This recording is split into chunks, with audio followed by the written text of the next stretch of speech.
everyone and welcome to my channel Mom Story by Sahana. Adoption के Hindi episodes में आप सबका स्वागत है। और आज के इस एपिसोड में जो टॉपिक मैं लेके आई हूँ वो ऑन डिमांड टॉपिक है। मतलब काफी लोगों ने कमेंट किया इसके बारे में, काफी लोगों ने मेल्स किए कि मैम आप इस टॉपिक पे क्यों नहीं वीडियो बना रही हैं। तो सबसे पहली बात तो ये है कि मैं अपने चैनल पे जो भी वीडियोस बना के आप लोगों तक लेके आती हूँ वो मेरे अपने एक्सपीरियंस के बेसिस पे होते हैं। तो सिंगल पेरेंट एडॉप्शन ऑब्वियसली मेरे एक्सपीरियंस का नहीं है, तो इसलिए मैंने इस टॉपिक पे थोड़ा सा रिसर्च किया कारा के साइट पे और आर्टिकल्स पढ़े और कुछ लोगों से बात किया जो लोग ऑलरेडी सिंगल पेरेंटिंग कर रहे हैं।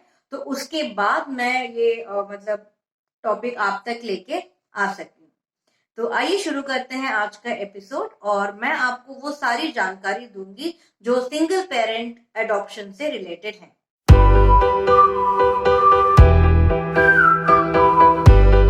तो सबसे पहले तो मैं आप लोगों को ये बता दूं कि सिंगल पेरेंट एडॉप्शन या फिर कपल एडॉप्शन मोर और लेस सेम है। मतलब इसमें बहुत ज्यादा अंतर नहीं है सिवाय सिर्फ कुछ पॉइंट्स की वजह।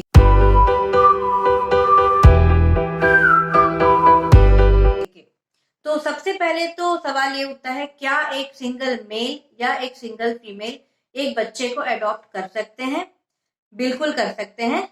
ये जुवेनाइल जस्टिस एक्ट के तहत जो है कोई भी सिंगल मेल या फीमेल, चाहे वो अनमैरिड हो चाहे वो डिवोर्सी हो, वो एक बच्चे को अडॉप्ट कर सकते हैं।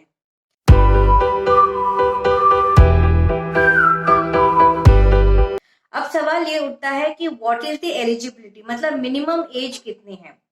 तो minimum age for a single parent, एक सिंगल पेरेंट को अडॉप्ट करने के लिए उनकी जो उम्र होनी चाहिए, जो कम से कम उनकी उम्र जो है वो 25 साल होनी चाहिए।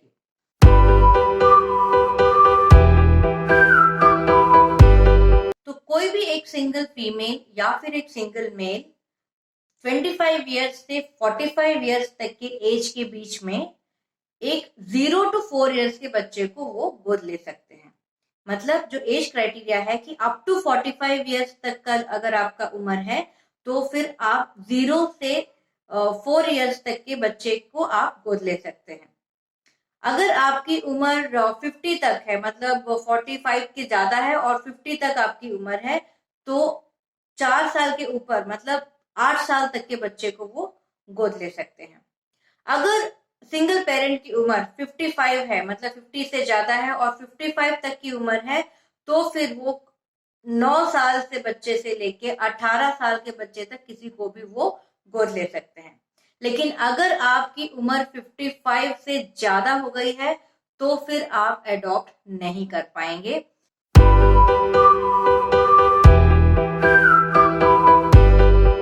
तो अब आ जाती है बात की किस बच्चे को अडॉप्ट कर सकते हैं, मतलब किस जेंडर के बच्चे को अडॉप्ट कर सकते हैं। एक सिंगल फीमेल किसी भी जेंडर के बच्चे को अडॉप्ट कर सकते हैं। मतलब एक माँ, एक अकेली माँ है, वो एक लड़की को भी अडॉप्ट कर सकते हैं या फिर एक लड़के को भी अडॉप्ट कर सकते हैं। लेकिन अगर कोई सिंगल पिता है, मतलब एक अकेले पिता हैं, तो वो सिर्फ एक मेल जेंडर के बच्चे को ही अडॉप्ट कर सकते हैं। मतलब एक पिता एक बेटे को ही अडॉप्ट कर सकते हैं, बेटी को नहीं अडॉप्ट कर सकते हैं।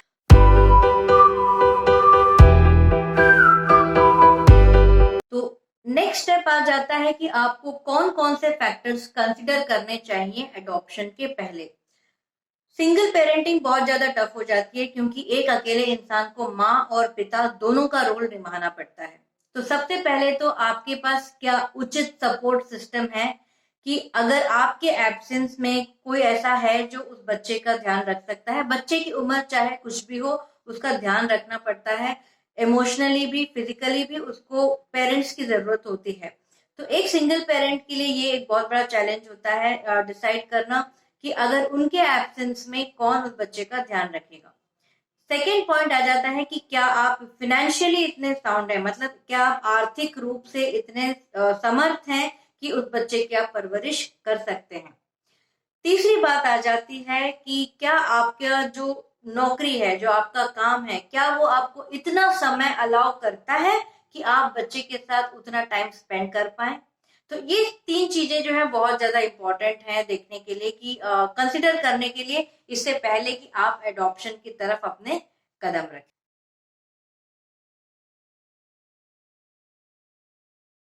चलिए अब देखते हैं कि एडॉप्शन का प्रोसीजर क्या है।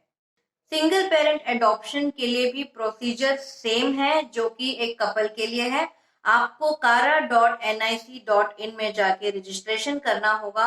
वहां पे रिक्वायर्ड डॉक्यूमेंट्स जो है अपलोड करने होंगे।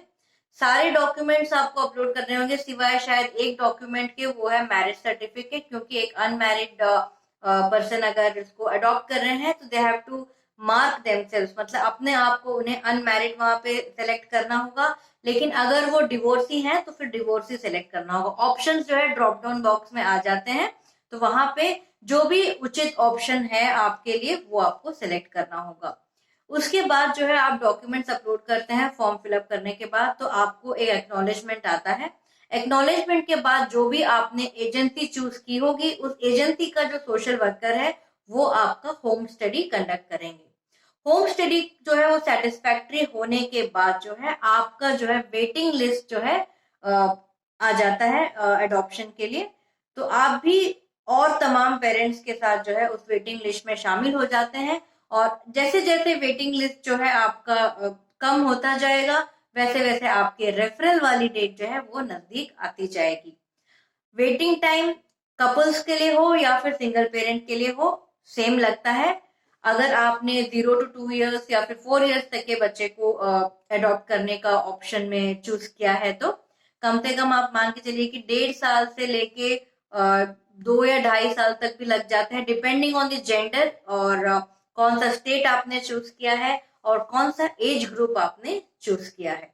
इसके बाद रेफरल के बाद का जो प्रोसीजर है वो भी सेम होता है जैसे कि नॉर्मल अडॉप्शन प्रोसेस होता है। तो जो कि ऑलरेडी जिस पे मैंने वीडियोस बनाए हैं, तो आप उन वीडियोस को जरूर रेफर कर सकते हैं। तो I hope single parent adoption की जो जानकारी जो कुछ भी मुझे पता थी वो मैंने आप लोगों को आज शेयर की है। अगर आपकी इसके अलावा भी अगर आपके और भी कुछ क्वेरीज आते हैं तो प्लीज कमेंट सेक्शन में जरूर बताइए। मैं दोबारा से ये रीआइटरेट करना चाहती हूँ कि ये मेरा अपना पर्सनल एक्सपीरियंस नहीं है, बल्कि मैंने इसके बारे में थोड़ा सा रिसर्च करने के बाद जो कुछ भी मुझे समझ में आया है वो मैं आपसे शेयर कर रही हूँ। लेकिन मैं रिक्वेस्ट करूंगी कि जो सिंगल पेरेंट्स हैं वहां पे जो मेरे वीडियोस देख रहे हैं, अगर मैंने कोई भी पॉइंट मिस किया है या फिर कोई भी टॉपिक मैंने मिस किया है तो प्लीज मुझे कमेंट सेक्शन में बताएं। मैं कोशिश करूंगी कि मैं अपने अगले वीडियोस में उनको जरूर कवर करूं। और जैसे कि अगर लोगों के कुछ क्वेरीज आते हैं और कोई सिंगल पेरेंट्स उसको पढ़ते हैं, अगर मेरे पास उसके जवाब ना हो तो मैं रिक्वेस्ट करूंगी उन लोगों से कि प्लीज उनके जवाब दीजिए, ताकि आपके जैसे और मेरे जैसे कई वो लोग जो कि पेरेंट्स बनना चाहते हैं उनकी एक ख्वाहिश जरूर पूरी हो सके। तो आज के लिए बस इतना ही। Thank you so much. अब मुझे विदा दीजिए। नमस्कार। और देखते रहिए मेरा channel mom story by Sahana.